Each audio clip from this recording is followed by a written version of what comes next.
Hi, everybody. It's Laura Keller here with the Reno Lanark County podcast, and I'm here with Heather Allin from Doucett Insurance. Hi, Heather. Hey. Hi, Laura. How are you? Good. Long time Good. no see, like a really long time. Yeah, it has been. It's amazing to think. Couple decades, I think. Yeah, for sure. But I do have to say that's one of the cool things of our community, right? Is because it's still kind of a small community. I know it's growing, obviously, which is also fantastic, but it's really nice to have this community where we know people so well and have known them for so long. No, and I really like the fact that we can walk down the street and see people that we've known forever, but also Exactly. the new people that are moving into the area. They get the Yeah. same treatment. They get the Yeah. same, hey, how you doing, from a stranger on the street. And I think that's one of like the greatest things about our communities. Exactly. Yeah, that is one thing I do love about it too. People love it when they come here. They're so shocked that it's so much different than even suburbs from Yes. Connecticut. Our Haven Yeah. is so Yeah, absolutely. different. Absolutely. So Doucette Insurance, obviously it sounds like a boring topic. People Yes. don't like to think about insurance, or you have a bad rap like lawyers and realtors, right? Yeah, Um, the used car salesman that's sort right. of, yeah, the old school one, of course. I'm Yeah. not putting down used car salespeople. But that old school chasing and poking and prodding sort of a thing. You've Yes, had unfortunately. you've had like a long-standing spot in the community since 1939. Is that right? That is right. There has been a Doucette. This is a family business. There has been a Doucette in the insurance industry continuously for that long, Wow, since 39. I am the fourth generation in the amazing. industry, which is pretty cool. It started with my stepdad's great uncle, and then his father, and then my stepdad with my mom, and now me. So yes, it's been a really long time that we've been in the community and have been around. The products that we offer and things have changed over the years. I understand we used to be in general insurance back in the day, like the good old home and auto and stuff like that. Don't do any of that part anymore, but yeah, it has been a really, really long time. I'm super proud to be the fourth generation. The statistics on fourth generation businesses are pretty abysmal. So, um, proud to have owned it and keeping it strong now the last no, this is 2021. So this will be my ninth year owning it since Wow, my stepdad retired. Yeah. amazing. Excitement, or do you feel like you were sort of forced into it, or what? How did you end up here? So answering that question, I would say if you would have asked me in 2001 when I started, it was a forced into, but definitely grew into the role. It's and took it over with excitement and enthusiasm.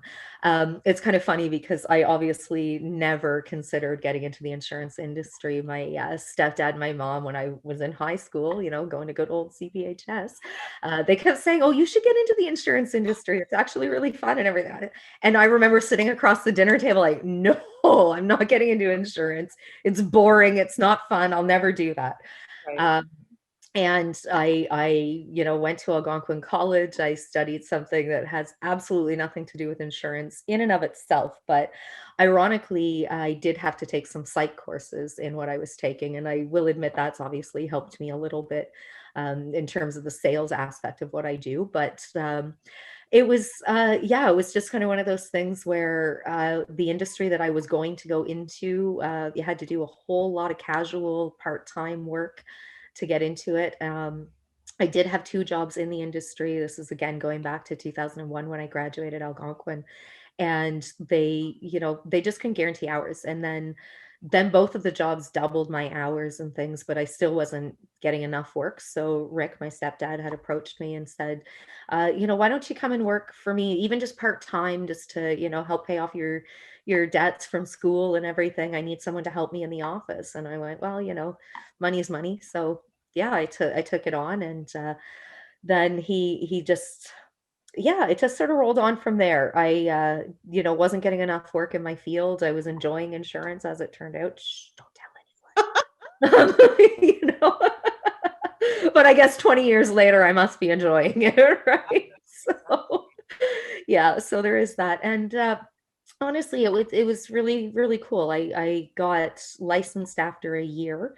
And it was kind of funny because my stepdad had approached me and said, we kind of want you to get your license because you're talking to clients, you're recommending things for them. So we just want to make sure everything's above board. We'll, get you your E&O, errors and emissions insurance, and get you licensed and all that. And I looked at him and I said, okay, but I'm not selling insurance. Finger in everything. I'm like, I am not selling insurance.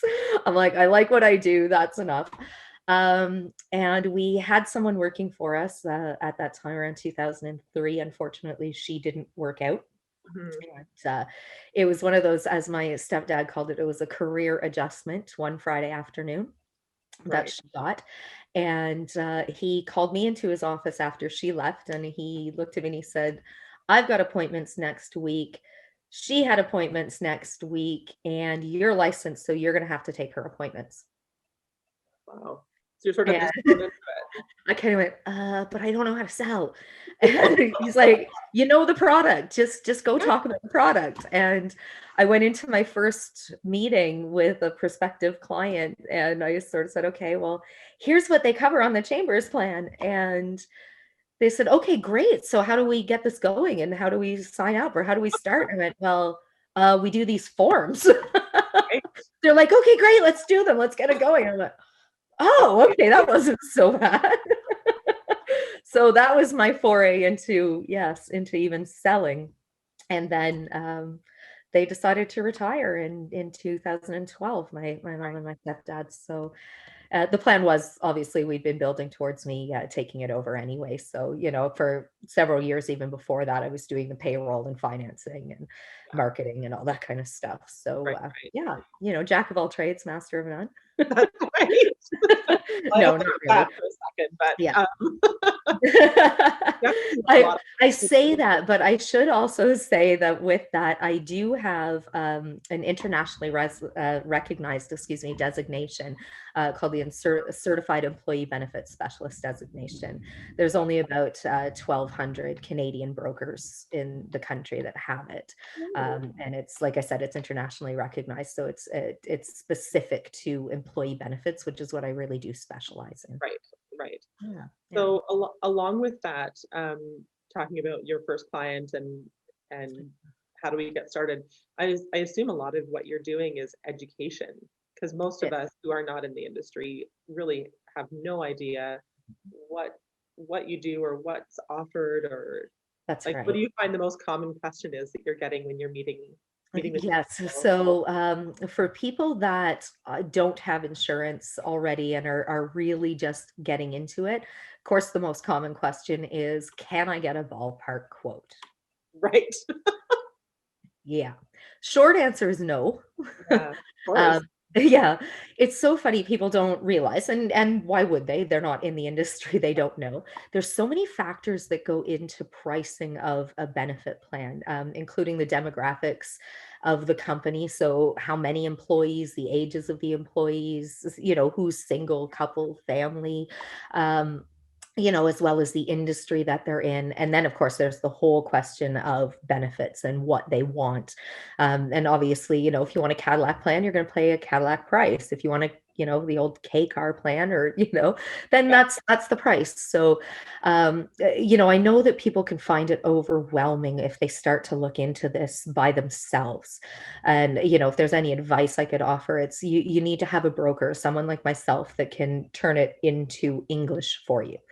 I have to say, I'm really proud that most people I talk to, they come away from our conversations and comment at the end of our conversations about how now they understand it more.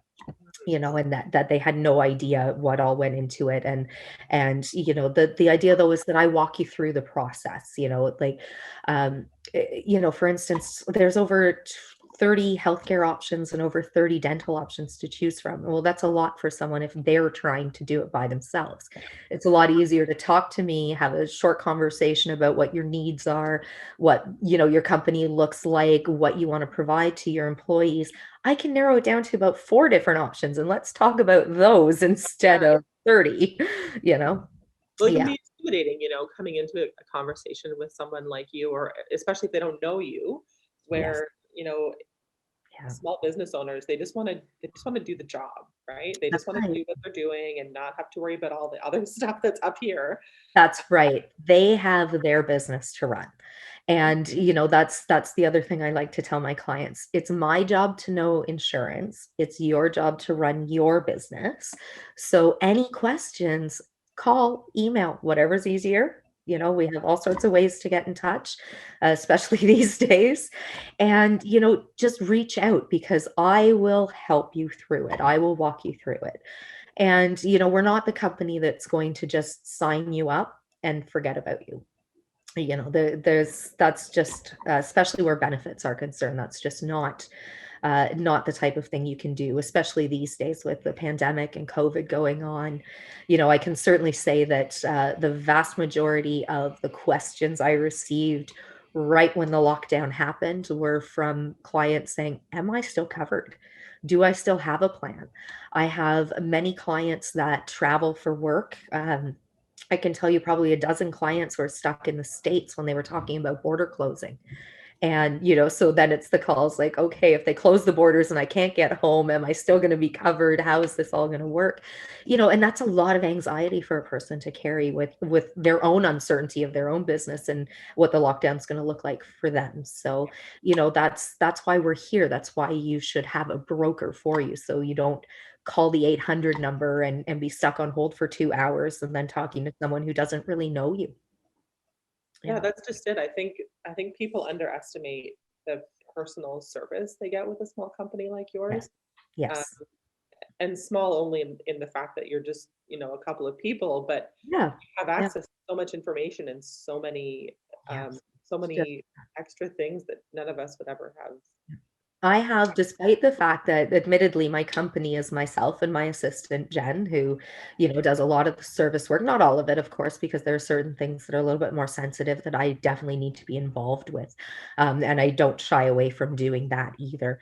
But yes, we're small in terms of numbers, but the resources that I have available to me are huge. I've got the contacts at the insurance companies that my clients can't have direct contact with these people because that's Right. not how insurance companies work. So, it's really great because if a client tries to call the client service number, the 800 number, they're in a queue with 100,000 people. Yeah. Whereas I have specific numbers, direct lines to Yeah. call, Yeah. and I can get answers quickly if I don't already know them. So, Right. I do have a lot of resources behind me that makes it manageable for two people to be able to service my Right. clients And even properly. knowing what questions to ask in different situations, because when I'm in those types of situations where I don't know what I don't know, right? So that's why I rely on the experts.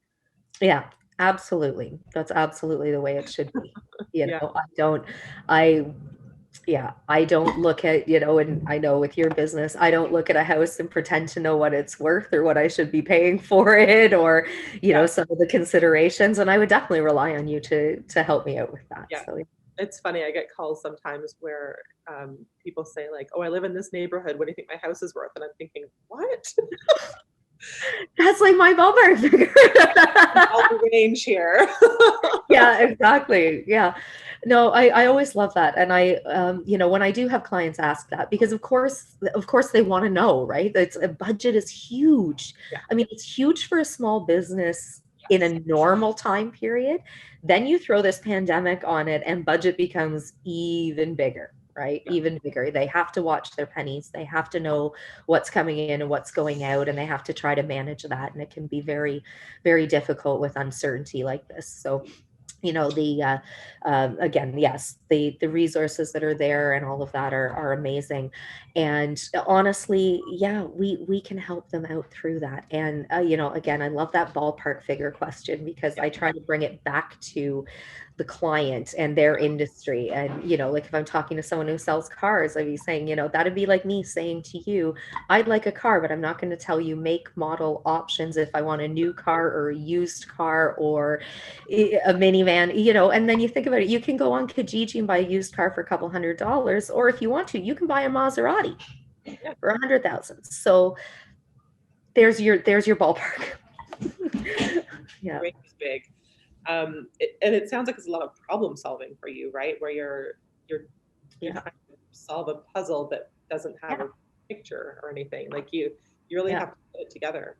That's the fun part of my job, actually. That's what I really, really enjoy is I love being able to talk to people, find out what they need, find the solution for them, give them a few options, because ultimately at the end of the day, I make recommendations Mhm. and I give information. Yeah. But it's up to the client to decide what works for them. Yeah.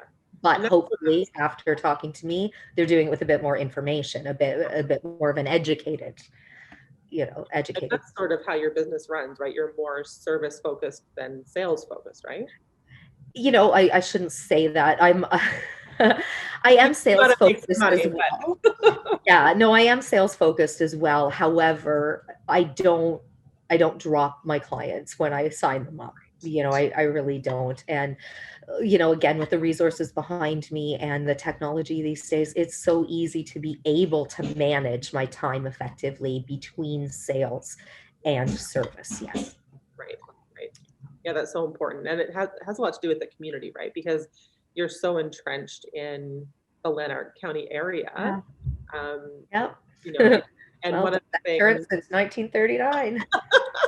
and one of the things that you guys are known for is the Chambers plan, That's right? right. Yes. So the full name being the Chambers of Commerce Group Insurance Plan, which of course we lovingly call the Chambers Plan.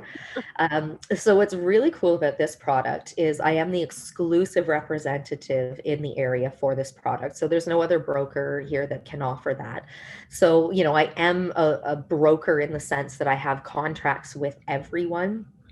Canada Life, Manulife, all that kind of stuff, Sun Life, all those companies. I have, I think, 30 insurance companies in my roster that I have contracts with. But the Chambers plan is an incredibly unique product. And that's why I really want to sort of highlight it. The Chambers plan is available to chamber members, or at least when you have a policy, you would have to belong to the Carleton Place Chamber, or, I do represent a couple other chambers as well in the area. But the really cool part about it is that this is an actual not-for-profit plan.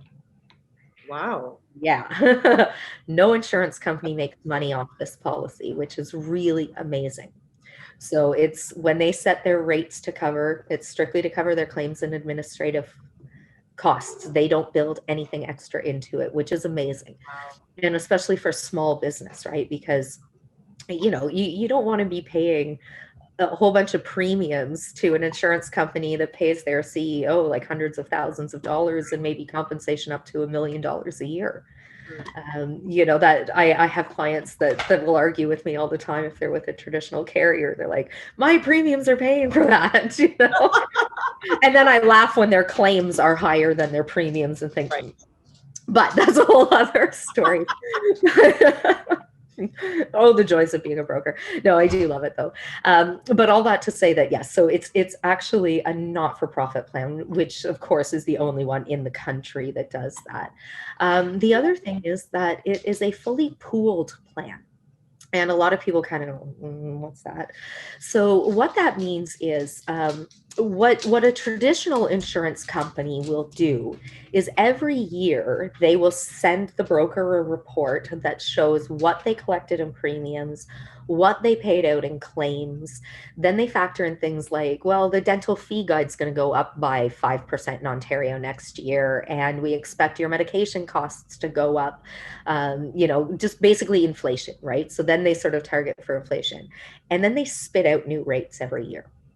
Okay, so this can be good or bad, or Right. somewhere in between, but it all depends on the claims, and it's that company's claims, right? So you're talking about ABC company, which maybe has 5 employees, Right. and so those 5 employees, if you have one person in 5 that gets sick and has a lot of claims one year, that can have a huge impact on the rates going forward. I a little story on that. I had a client a couple years ago. Their rates went up 217%. Oh Oh my gosh. Yes. And they're a company of 3 employees. So, yes, you budget for things to go up a little bit every year, but you don't budget for things to more than double, especially a small business. That's not in the budget. It's just not. This was obviously not a Chambers Plan client. The Chambers Plan, what they do is they have over 30,000 firms insured across the country, well over 100,000 employees that are covered under those firms. So they do the same type of thing that other insurance companies do, but they do it with everybody in one giant pool. Okay. So if one person in 100,000 gets sick, it's very different than 1 in 3 or 1 in 5. Right. So because of that, the rates are incredibly stable. Wow. So this is the only product where I could tell someone, here's what you should kind of budget for going forward. It's the only one that I can give them an idea. Everyone else, I mean, pardon my language, but it's a bit of a crapshoot as to what's going to happen the next year. So for a small business, that pooling is absolutely huge. Absolutely huge. Yeah, so you can have that protection for you and That's right. without having to worry about it bankrupting you. Exactly. And the other thing is there are so many resources that the Chambers Plan adds. I mentioned the fact that they're not for profit before. And because of that, if they start showing a surplus in their pool, they have to do something with it. They're obligated by law to do something with it. And so they were the first company several years ago now to bring out something called Best Doctors that they offered to everyone. And for those who maybe haven't heard of Best Doctors, I started to give this little nutshell synopsis of it. It is a second opinion service that's done through Harvard Medical. So if someone's not feeling well, or they have a diagnosis maybe of cancer or, heart disease or something like that, but they want to get a second opinion, they can get it from the world's leading specialist without them ever having to leave home. Wow. Yeah. Incredible. Yeah, which is incredible. So they can have a diagnosis, maybe confirmed, maybe the diagnosis is tweaked. The other thing is that specialist will liaise with their specialist here to help with a treatment plan, which is also absolutely incredible. And again, they don't ever need to leave home. There's no cost to using that part of the service. There are expanded services that may require fees should someone choose those services. Like if they choose to go and see that specialist somewhere else in the world, then those types of things, Best Doctors would help coordinate the appointments and travel and things like that. But at that point, they wouldn't be paying for the service, the doctor's visit or whatever. But, again, those are expanded services that are not mandatory for someone to access, Yeah.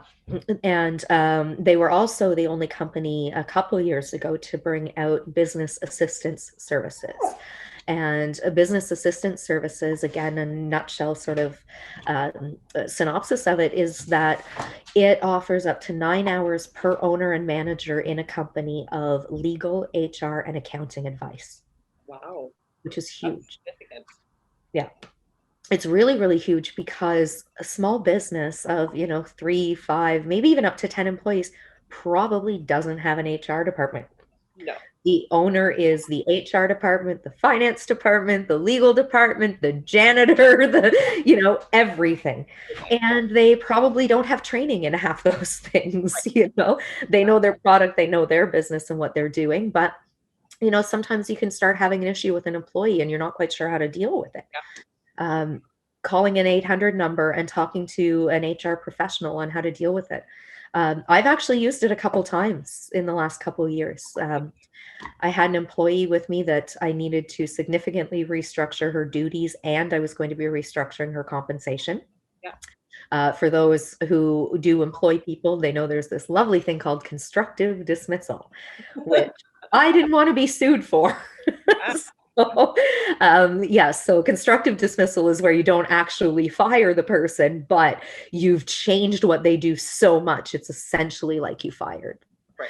And people can, like employees can actually sue for that. If you change their job significantly, they can sue you. And, so for me to spend half an hour on the phone with a legal HR professional who walked me through exactly how to do it, I got to sleep at night.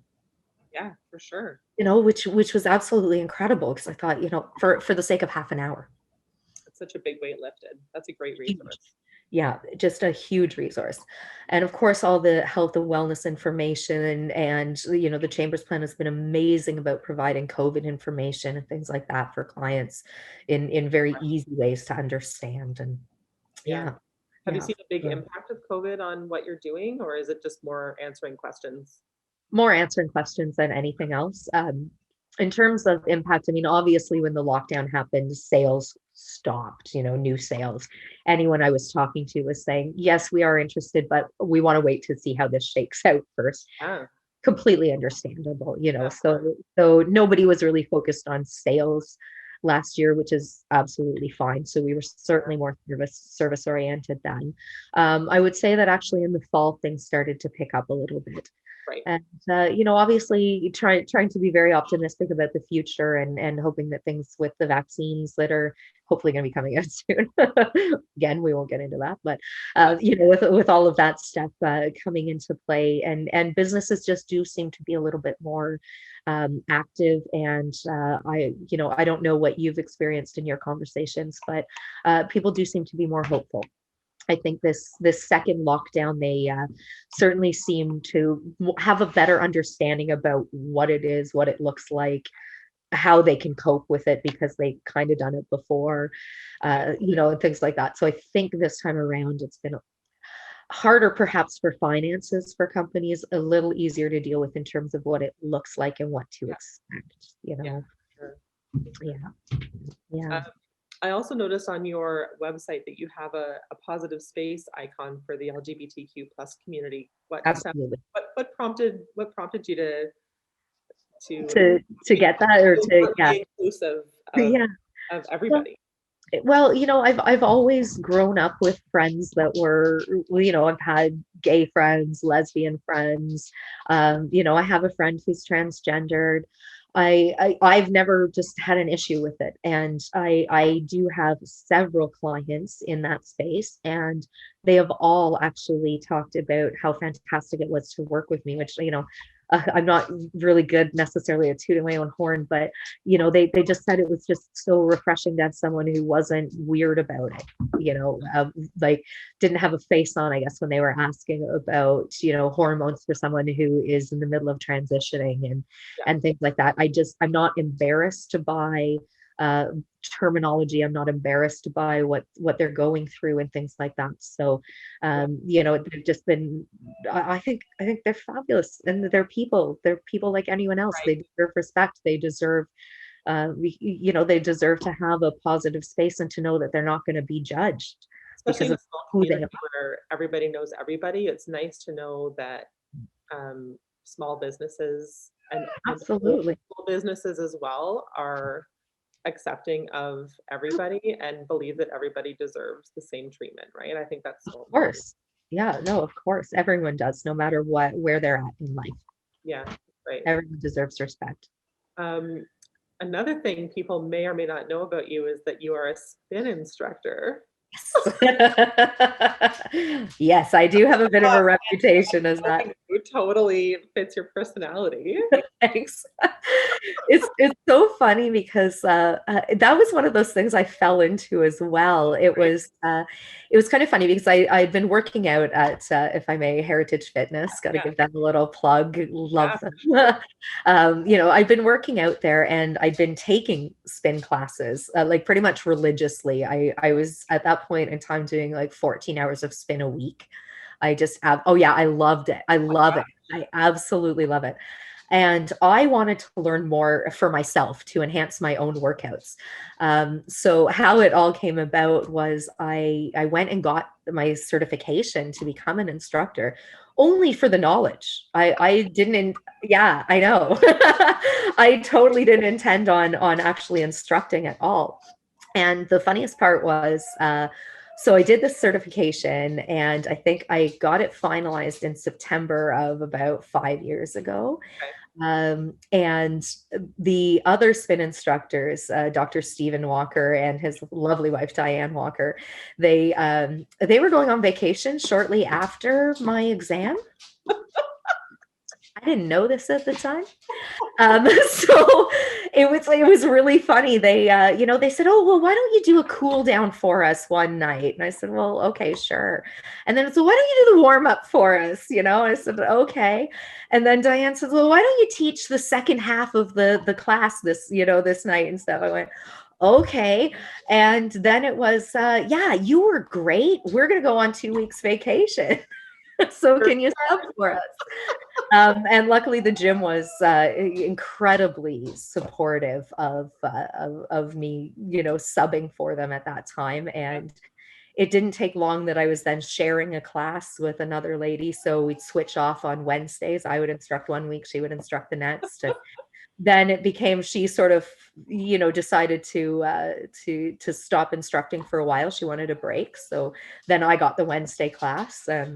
Then I parlayed that into about 3 classes a week that I instruct. And yeah. And now it's 5 years later, 5.5 years later, still going strong.